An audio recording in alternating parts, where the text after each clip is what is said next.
Good morning, and happy Saturday to you. I'm going to tell you right off the top, my particular style of lecture is about being next to the audience. So I'm going to be fidgeting as I'm up here on the stage, so just bear with me, okay? Nevertheless, good morning again, and thank you for spending some time with me this morning.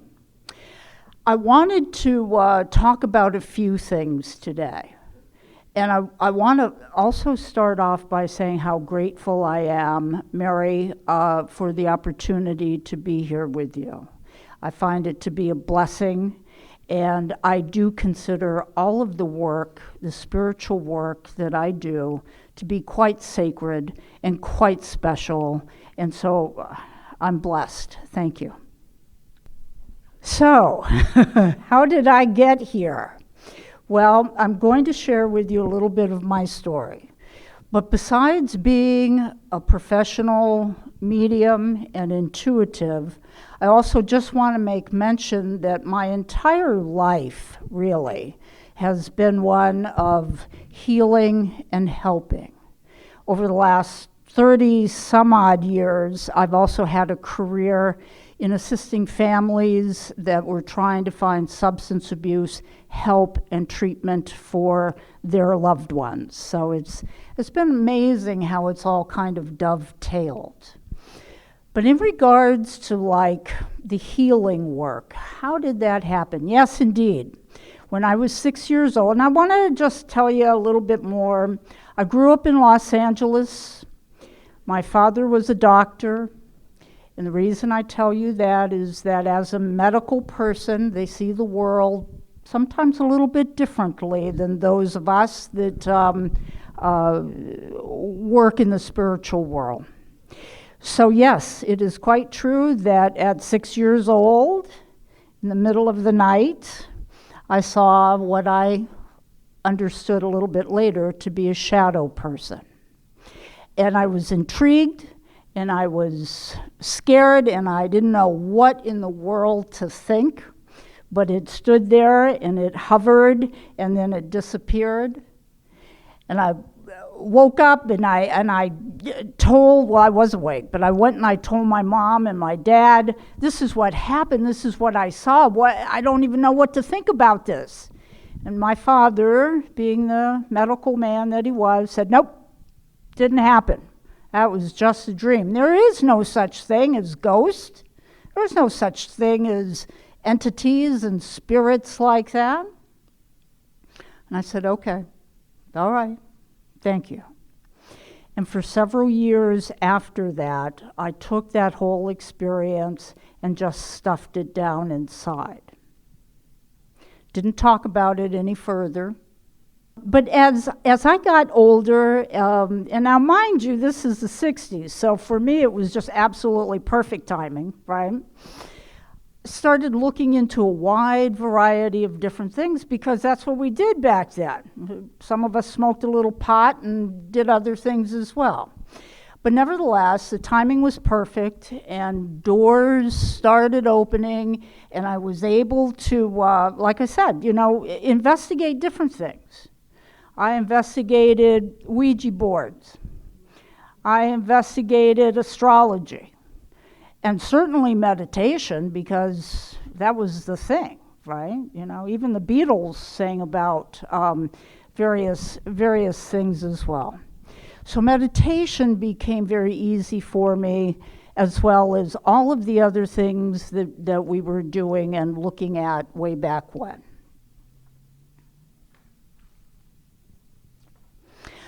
I also want to make mention of another phase in my life there as an adolescent, and that was the use of substances and the use of psychedelics in particular. And I bring that up because if I remember, a little bit later in this presentation, I'll talk about the fact that psychedelics are being used again in psychotherapy. But nevertheless, I did use a fair amount of psychedelics back in the 60s, and I kept thinking that, you know what, this is going to open me up spiritually. And that's what, I was hearing, and that's what people were talking about. And, I had a good time with it for a very, very long time until it stopped working. Again, to spare you a lot of the details, but as my life progressed, things shifted for me. So here I am, I'm not using drugs anymore, I'm looking for other alternative ways to access a higher level of consciousness.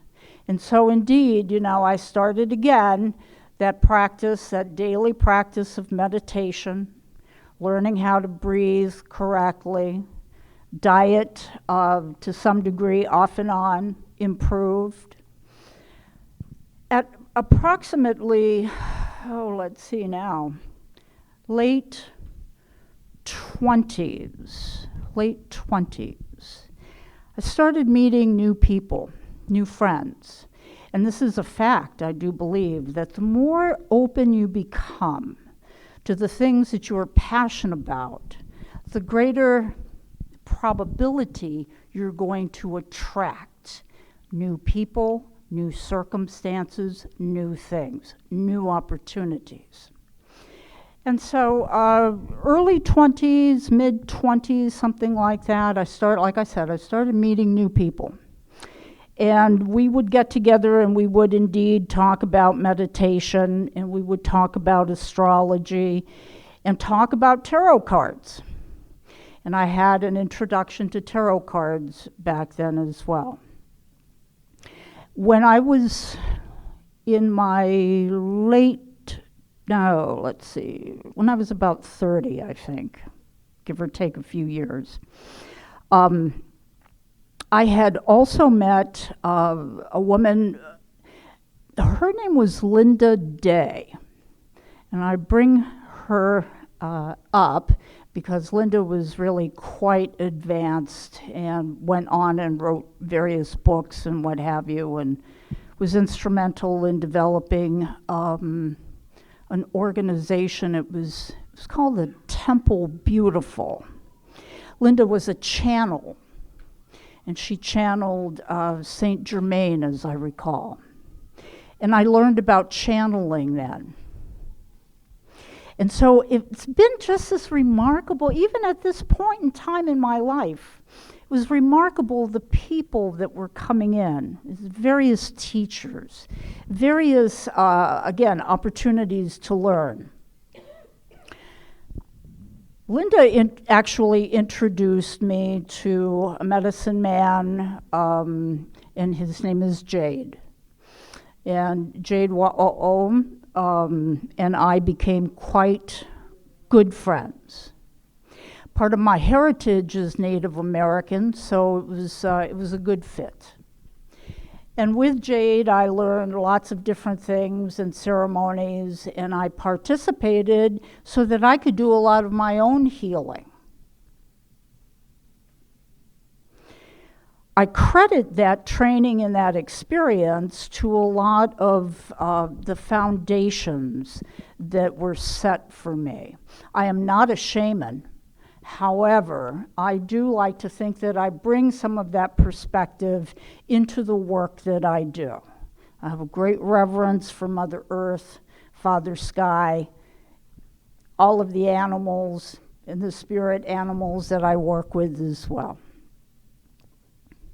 From that point on, other teachers did appear, and other opportunities, great travel. I went to Antigua. I lived there for a year and a half, and met some people there that were also healers and were also doing tarot card readings, and learned, how they did things as well.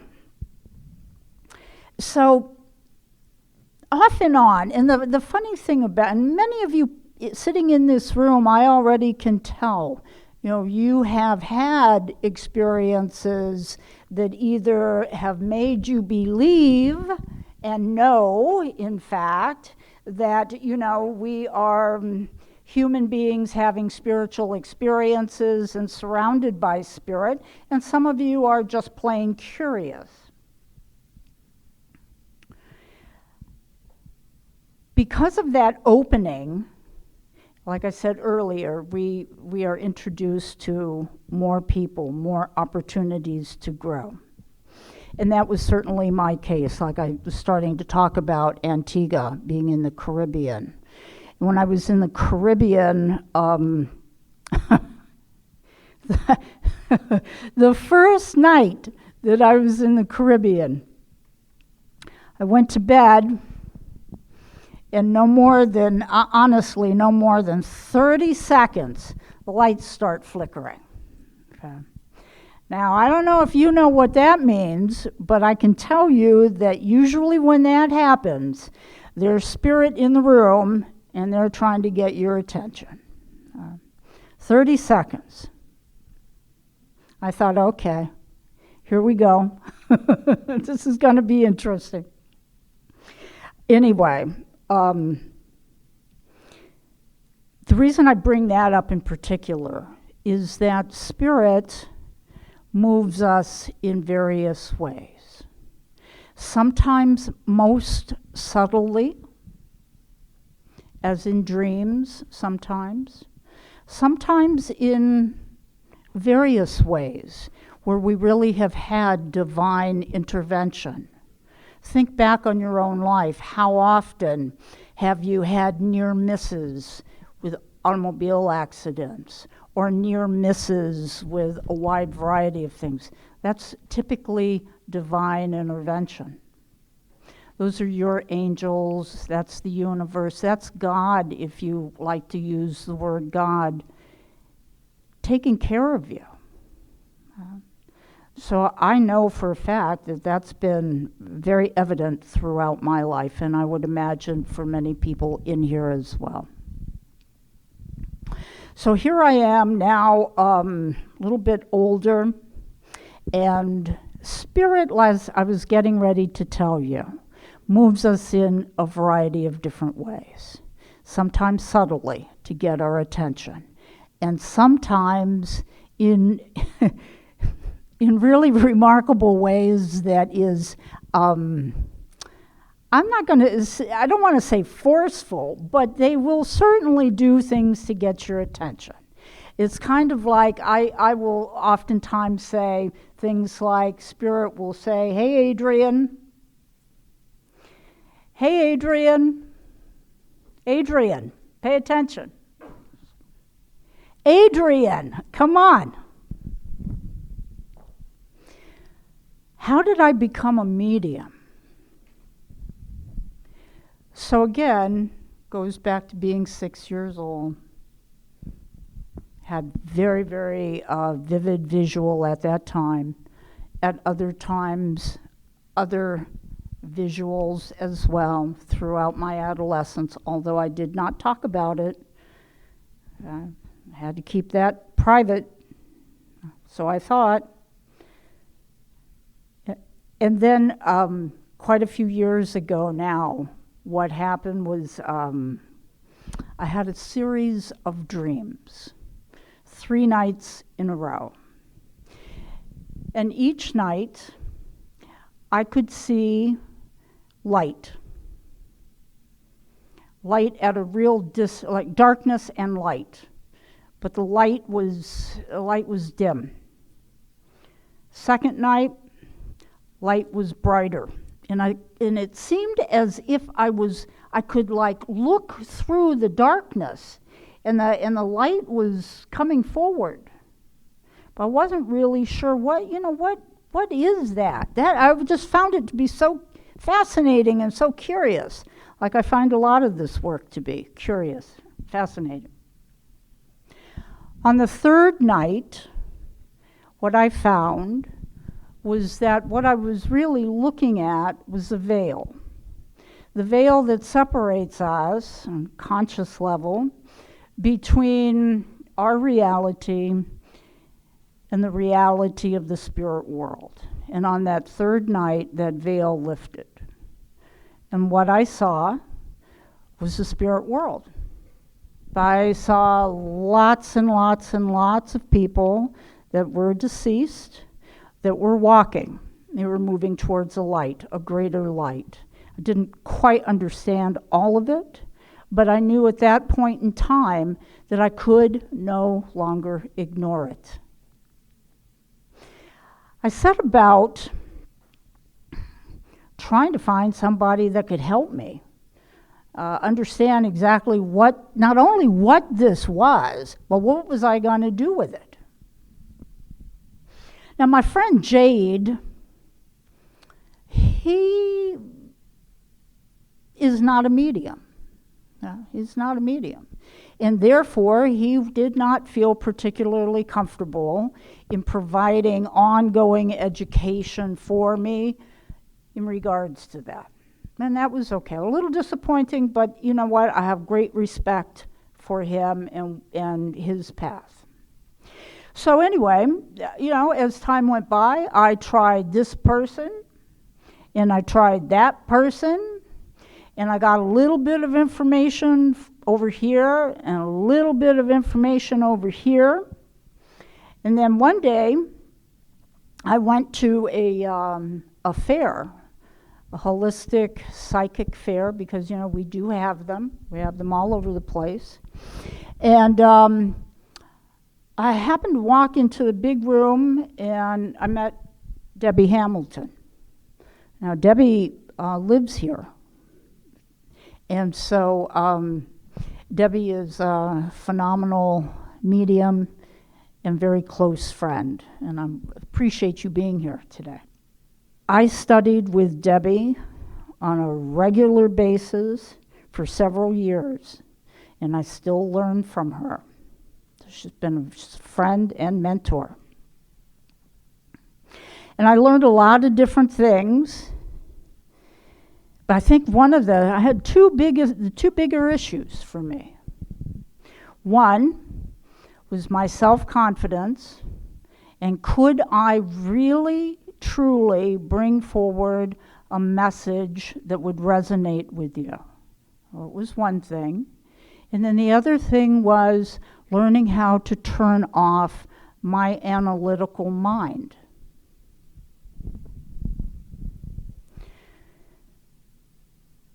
And that is something that hopefully we'll address a little bit today when we talk about automatic writing.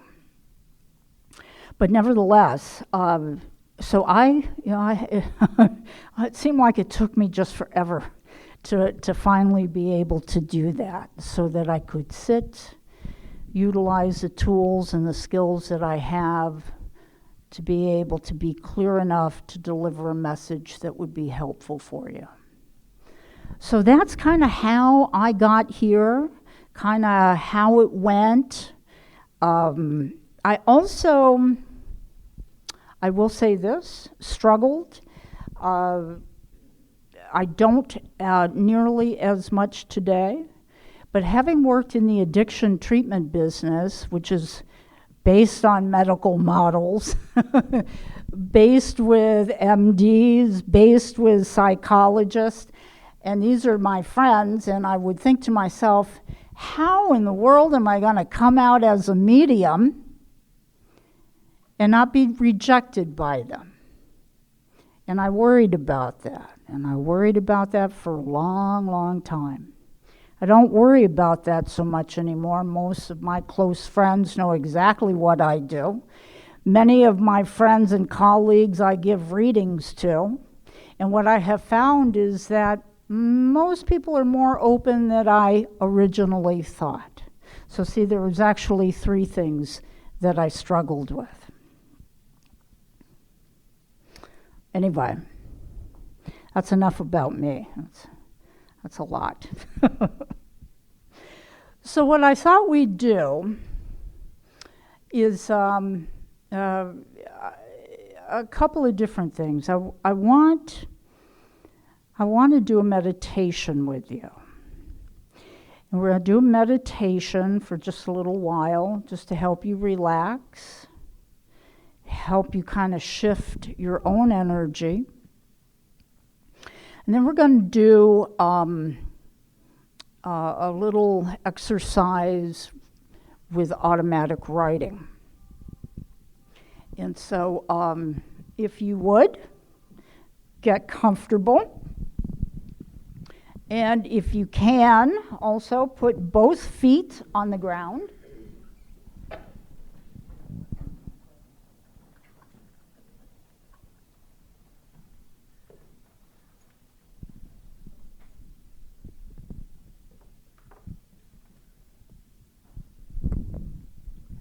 Okay.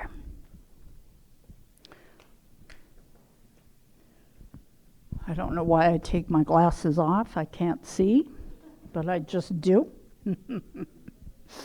At any rate. Okay. So if you would, close your eyes. And we're going to take in a series of some deep breaths. That's what we're going to do. And by the way, just want you to know, there's no wrong or right way to do this. So you just relax and enjoy it and see if it works for you. And some people fall asleep, and that's okay too. So at any rate, close your eyes. And let's take in a deep breath together. And we'll hold it. So take in a deep breath. And hold it. And exhale.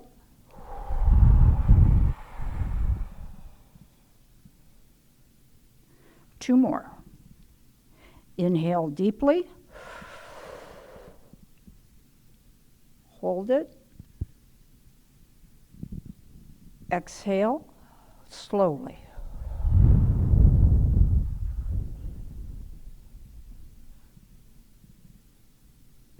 One more. Inhale deeply, hold it, and exhale slowly.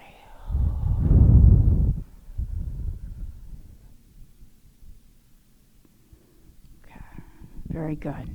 And just keep your eyes closed if you want to. What I'd like you to do at this point is hopefully, you feel at least a little bit of tension or stress gone. Meditation is fabulous for that. What I'd like you to do at this point, just to breathe normally, I'd like you to visualize a golden ball of energy. Now, it could be any color, but I right now just feel very partial to the color gold. It's strong, it's clean, it's powerful. It's tough, but it's soft. So picture a golden ball on top of your head. And as you're breathing in and you're breathing out, visualize that golden ball of energy coming into the top of your head. Just breathing in, breathing out, relaxing, staying aware, being here in the room with all of us. And that golden energy comes into the top of your head, comes in, starts swirling around gently. And as it's doing that, it also begins to drop a little bit. And it's going to drop through the rest of your body, but it's going to come around your eyes, just swishing around, clearing, cleansing into the nose and mouth, just swishing around, clearing, cleansing, helping you to relax, clearing any kind of stuck energy that you might have. And as it continues to circulate, you can feel it in your throat, clearing your throat. This is also a very good area for communicating. And allow it now to move into your chest area, around your heart and your shoulders. Breathing in breathing out, relaxing. Try to feel your shoulders relax a little bit, arms relaxing, elbows, hands, fingers.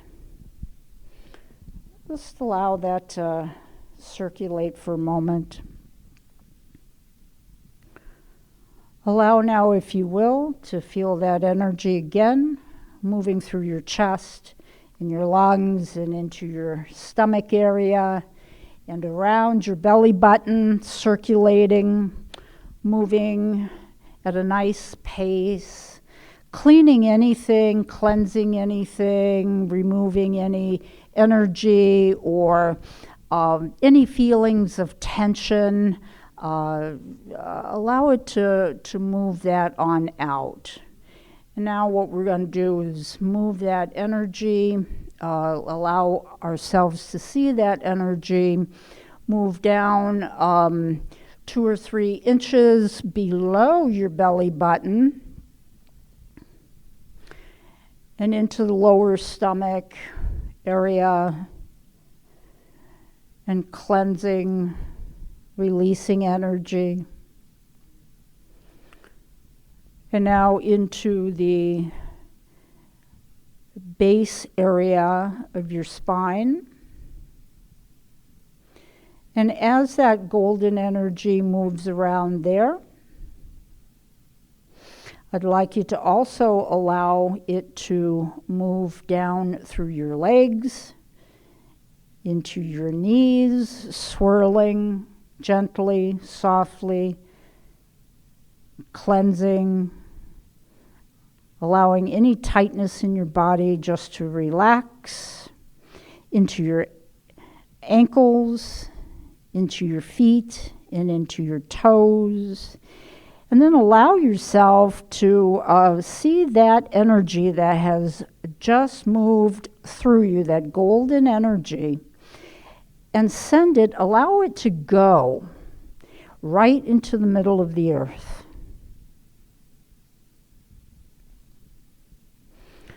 So what you're doing is you've allowed that energy to come in, to cleanse, to release, to fortify.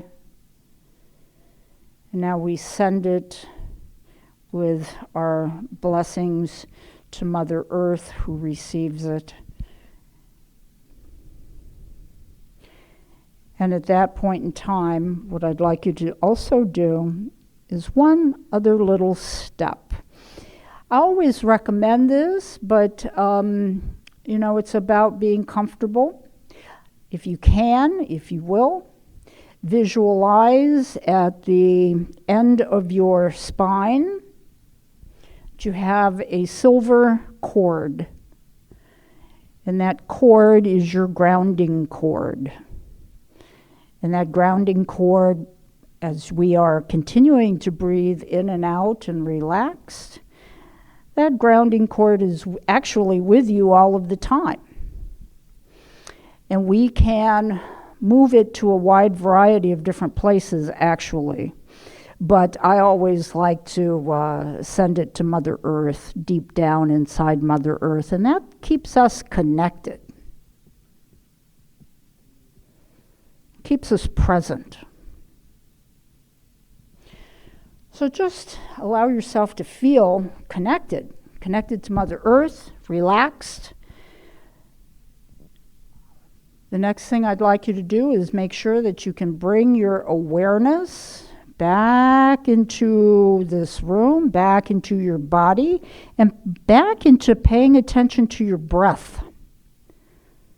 So let's take another deep breath, and we're going to hold it for the count of 3.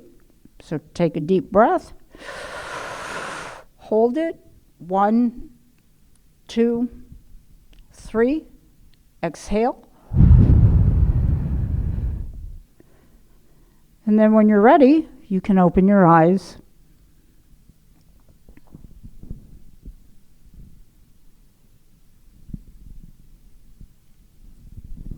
Well, there you are. Okay. So how was that for you? Was that helpful? Anybody want to make a comment on that? Were you able to follow along? Were you able to relax a little bit more?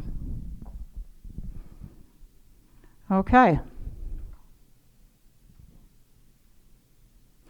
If you can imagine doing a meditation similar to that for 45 minutes, think about how improved you may feel in terms of like releasing stress, in terms of even mental clarity. So, I really like meditation, like a lot. The very next thing that I wanted to talk about and why you received pencils and paper is automatic writing, which I do believe was one of the initial things that I was going to talk about when Mary and I first started talking about me doing a presentation. So whether it be automatic writing or it even be things like dream interpretation, and I've been doing a lot of talking recently about dreams and about lucid dreaming, which is another tool. But nevertheless, some of this is not new. You know, automatic writing is not new. Dream interpretation is not new. Lucid dreaming and what is that? You know, it's not new.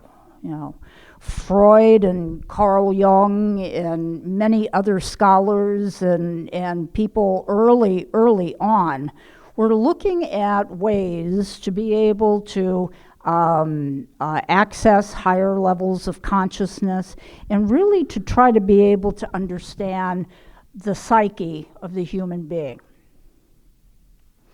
So what's interesting to me about automatic writing is there are a couple of ways to explore it.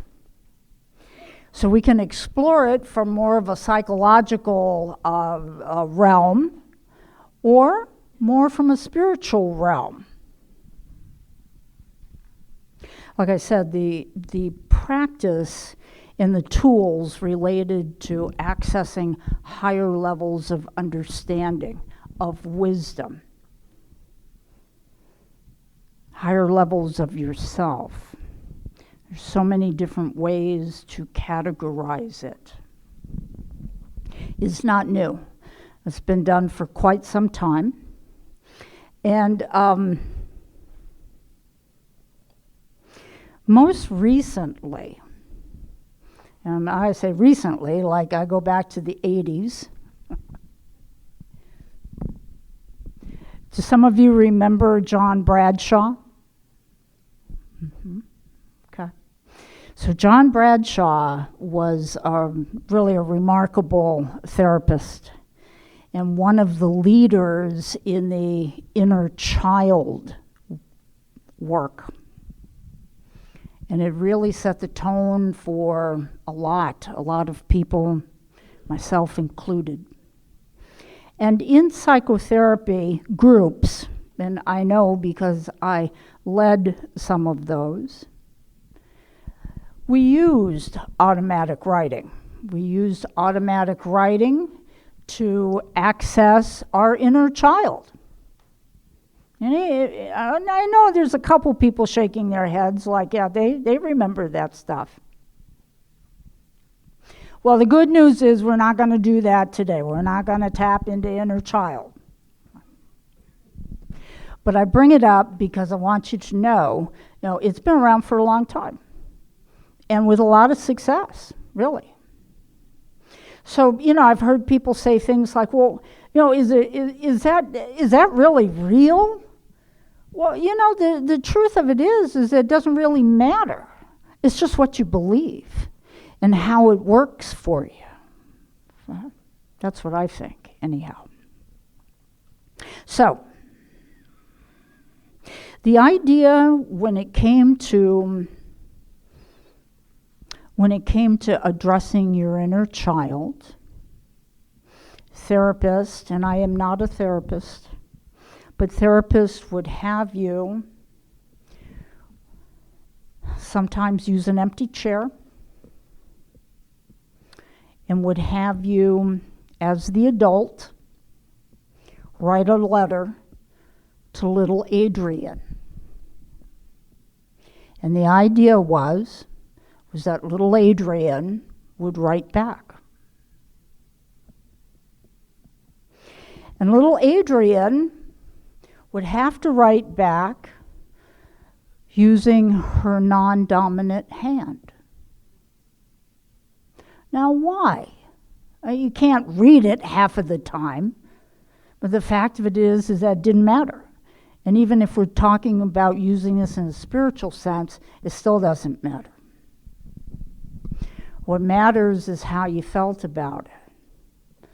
That's the power in it. So little Adrienne would write back this and that, and I'm scared, or I'm happy, or this or that. Big Adrienne would read the letter, and it would be used as a tool to heal inwardly. Now, we weren't so much calling it automatic writing at that time, but we were just calling it writing letters.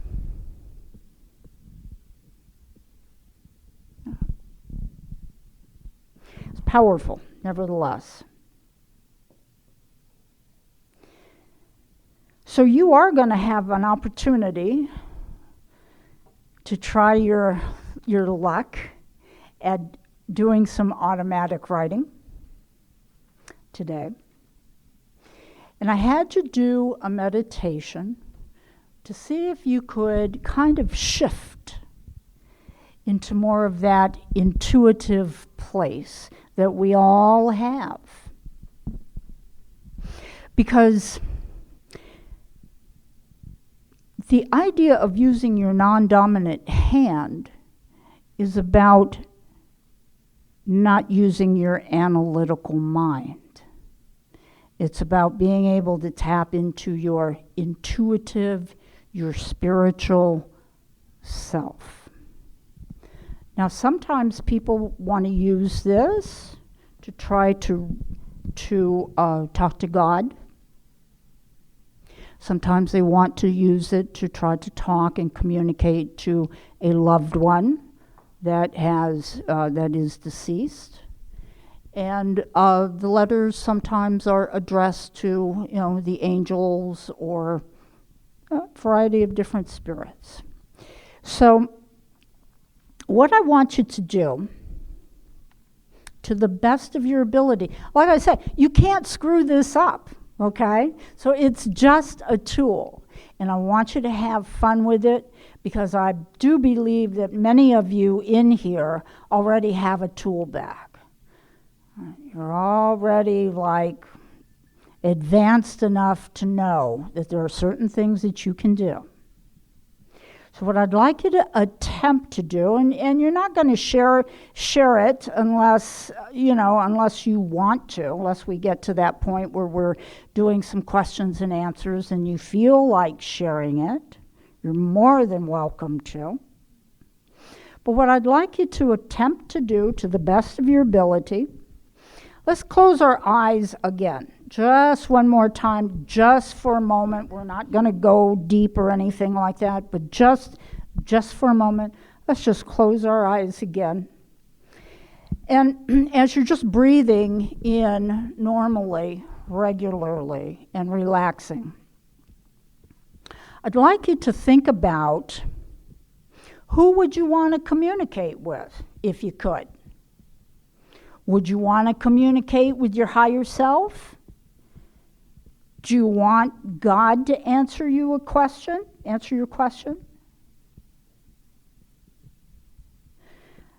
Do you want to communicate with one of the angels that you are familiar with? Do you have questions about your health? Do you have questions about finances? Do you have questions about loved ones?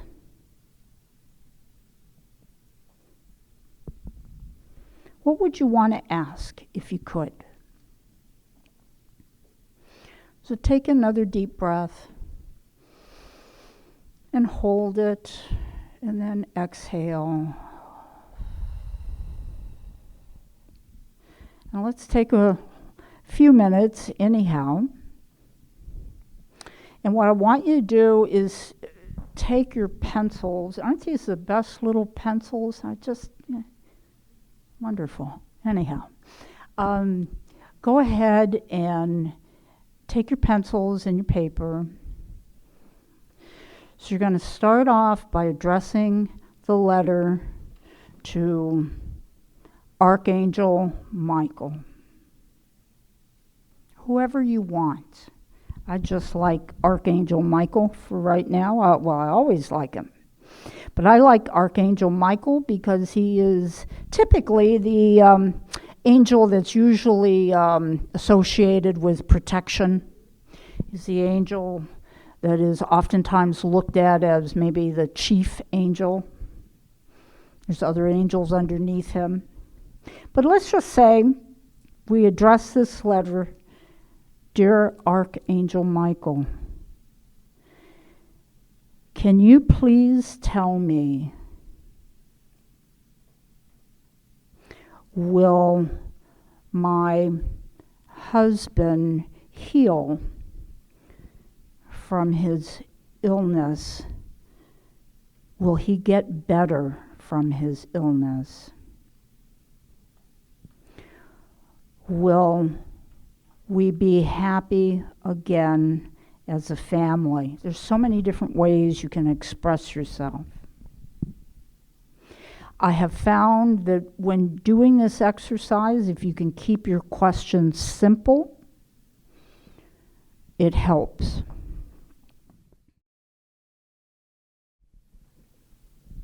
You might also want to write to your loved one that just passed, recently passed.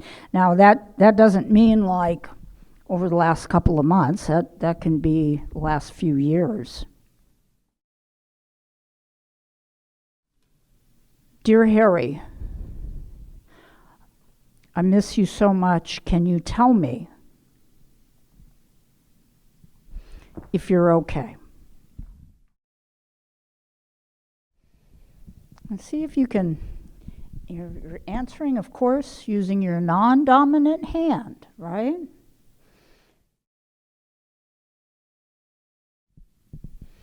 I often found that the process of doing this sometimes could be emotional.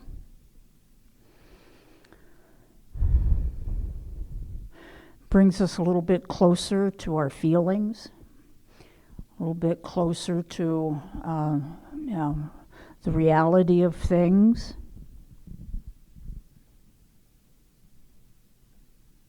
But it touches all of us in different ways. It moves us all in different ways.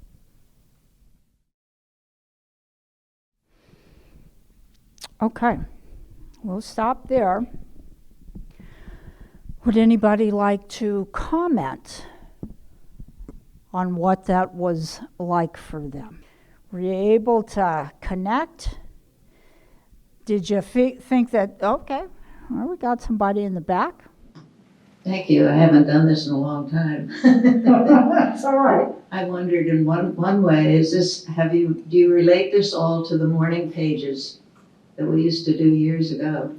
I forget who wrote that book at first. I've had many shops, and do you remember the morning pages? To what pages? The morning pages. Morning pages. It was a book, but I don't remember if that was the exact title. But what you did was get up first thing in the morning and just write. Without thinking, just write. And my daughter's storing all this. I have pages and pages. Absolutely. And it was so incredible. Yeah. It's the same sort of process, absolutely. Now, I had you do this exercise, I'll get it out, this exercise with your non-dominant hand, and gear it towards angels or loved ones from the other side, because this talk is about spiritual tools. If we were going to do it just for the psychological and emotional benefit and increased awareness, absolutely. The idea is that you get relaxed and you just write. You just write. And you don't have to use your non-dominant hand. It's just like free flowing. And so, yeah, absolutely. And some people have enjoyed that and found that to be very beneficial, quite similar to what meditation does. Okay. Let me ask you this. Did you find it interesting, at least? Were you surprised by what came forward? Even if it was just a little tiny bit. Was it surprising to you?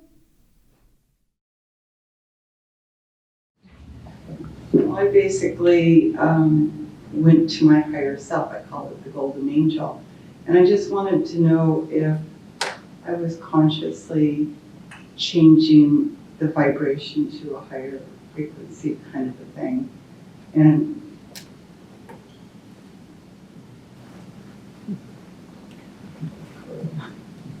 my higher self said, of course you are. And through your intention, continue.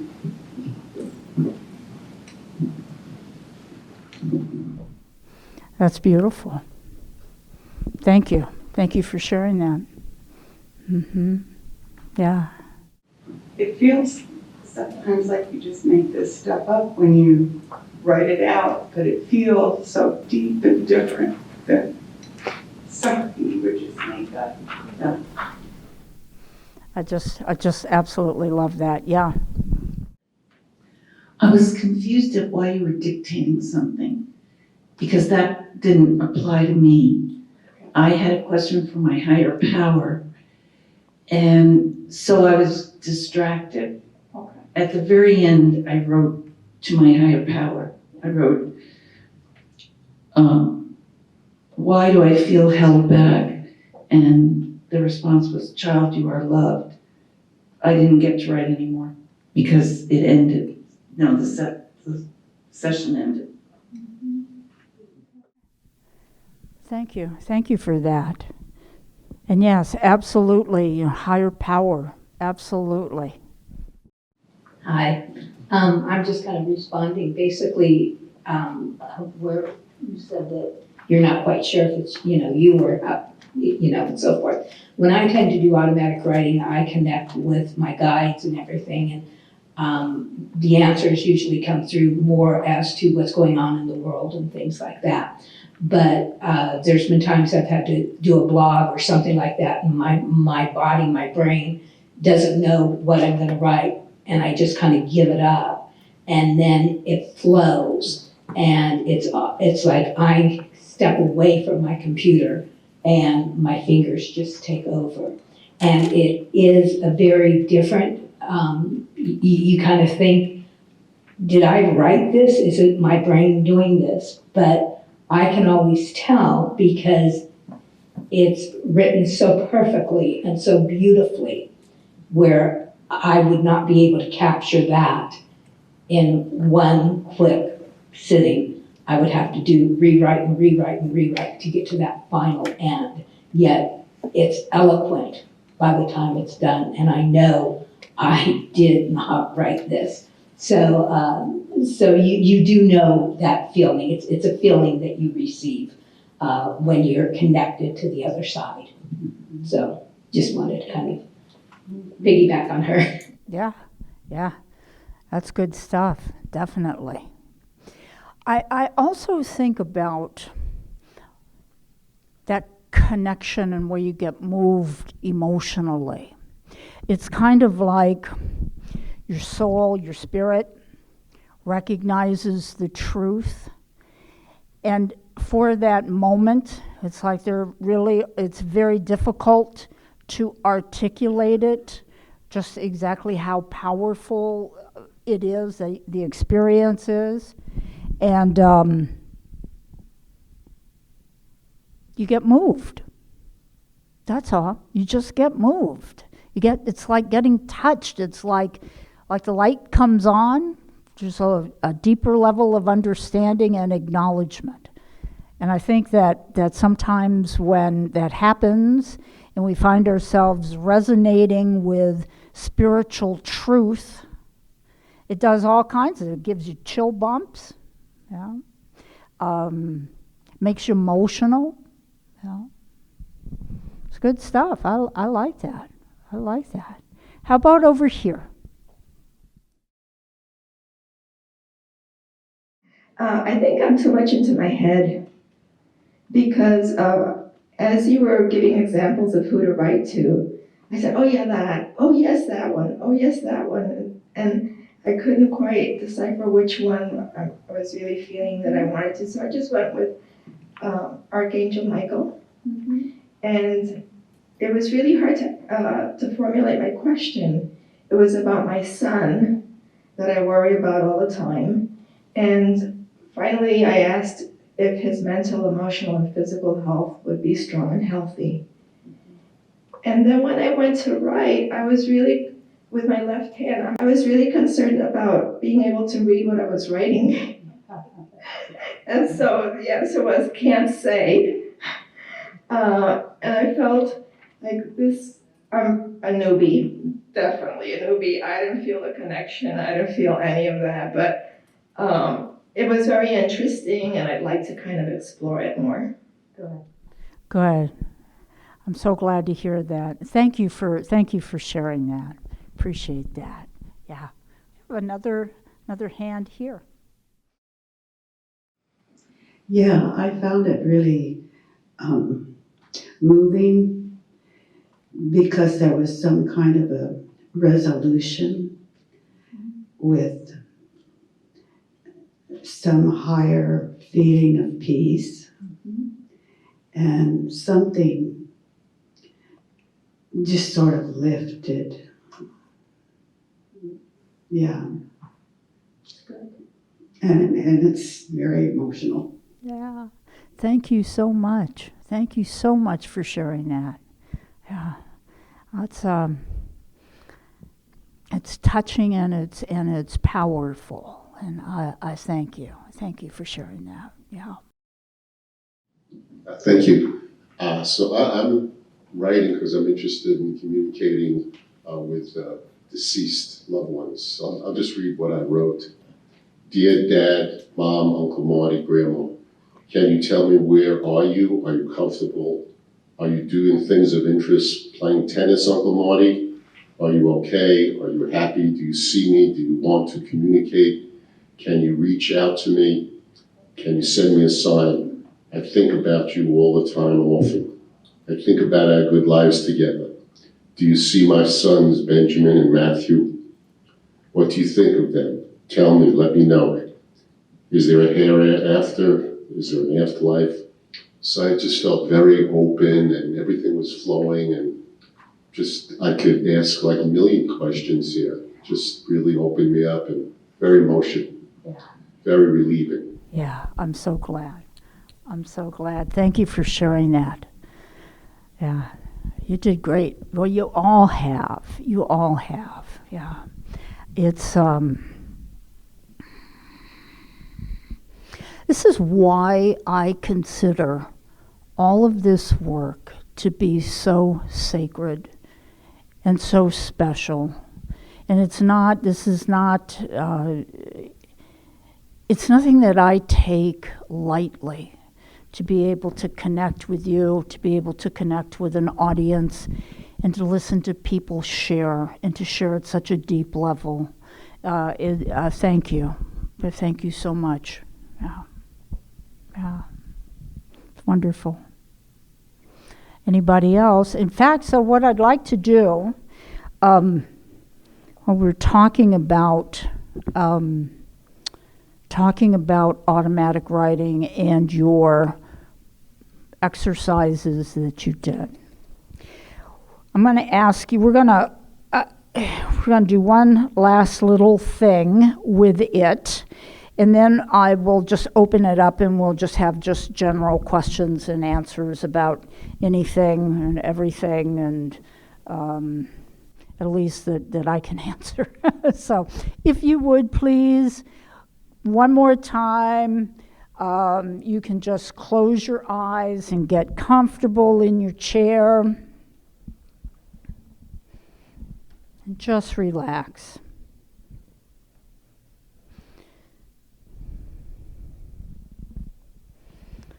One more time, let's take in a deep breath together and hold it.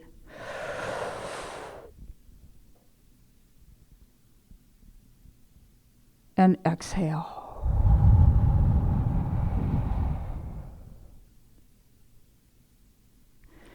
And now, with your eyes closed, what I'd like you to do is think about your exercise, your letters, whether you actually wrote one or not. But I'd like for you to think about that person or that higher self or that higher power, God, universe, goddess, loved ones from the other side that you connected with. Whether or not you were able to actually see them, whether or not they were able to communicate with you through the writing, or whether you just thought about them. As you're sitting there, breathing in and breathing out, and thinking about those loved ones, what I'd like you to do, to the very best of your ability, is visualize them. Or visualize what you think that your higher power might look like. If you can't, don't worry about it. Visualize Archangel Michael. Visualize your loved one.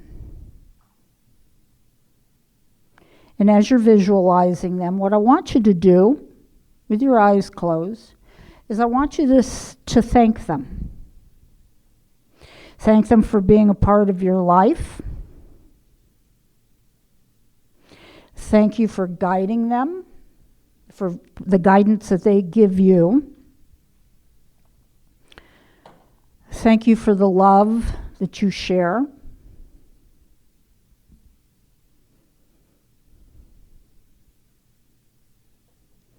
Thank them for their willingness to participate in your letter writing.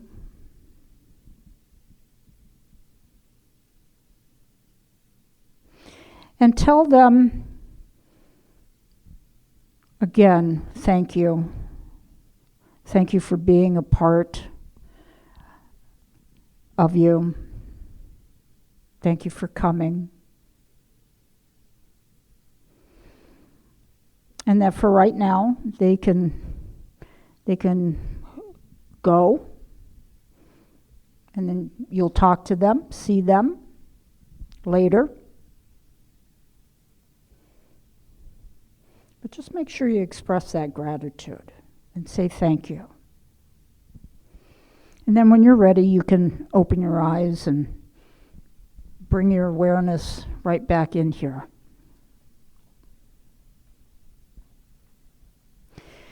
Now, the reason that I asked you to do that is real simple. It's called closure. And you have to do that whenever you're doing any of this kind of work. Okay? Because otherwise, you find that you're pretty open when you walk out of here. And you may try to, have simple conversation with your neighbor.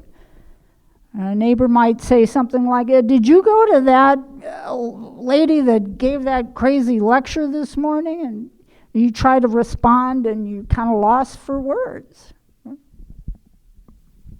So closure helps you, okay, maintain the information and the knowledge, the experience that you just had, but then it also allows you to go on about your business.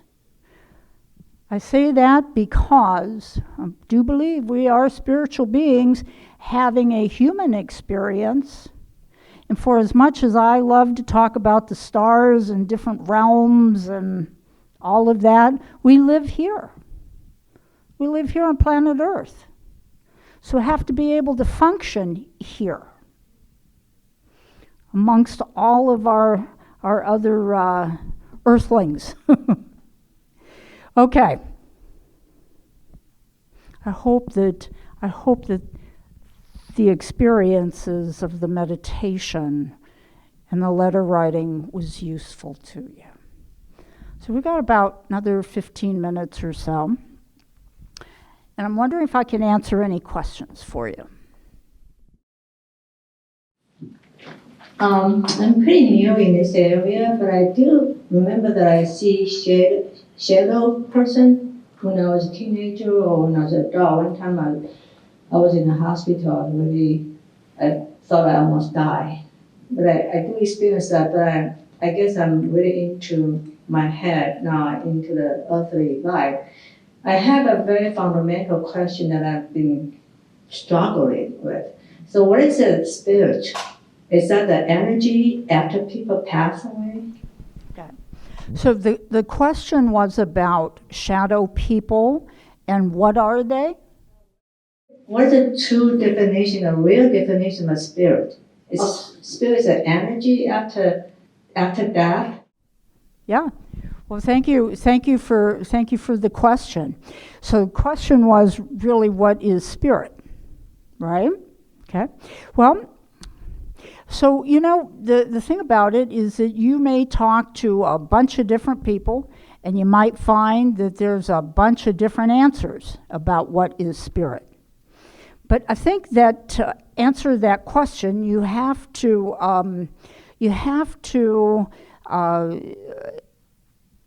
be aware of what your own beliefs are about energy.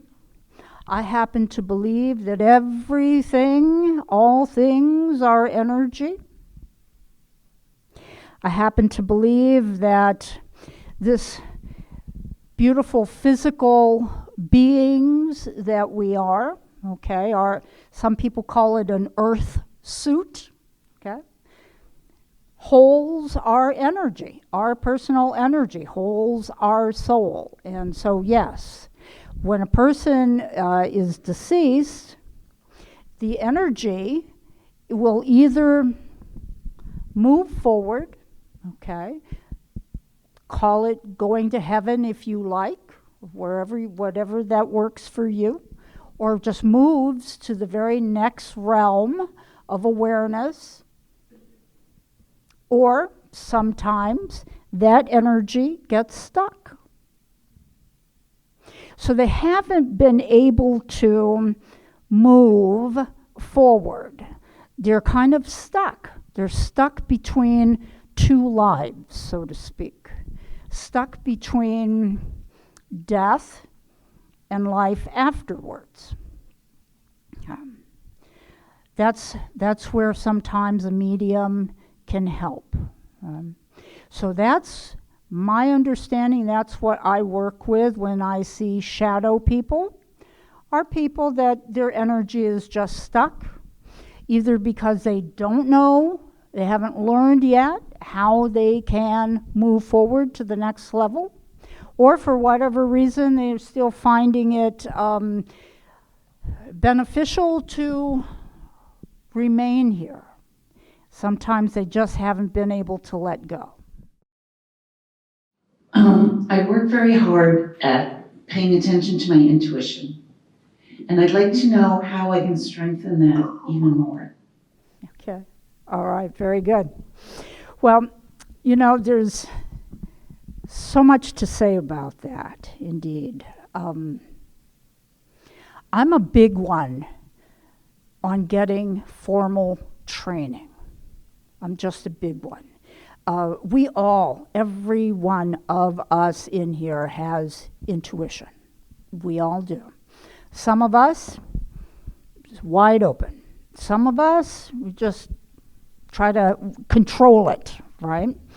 So in order to really be able to develop it, I just believe wholeheartedly that, finding the best teachers and the best, not necessarily organizations, but just the best teachers. And there are quite a few.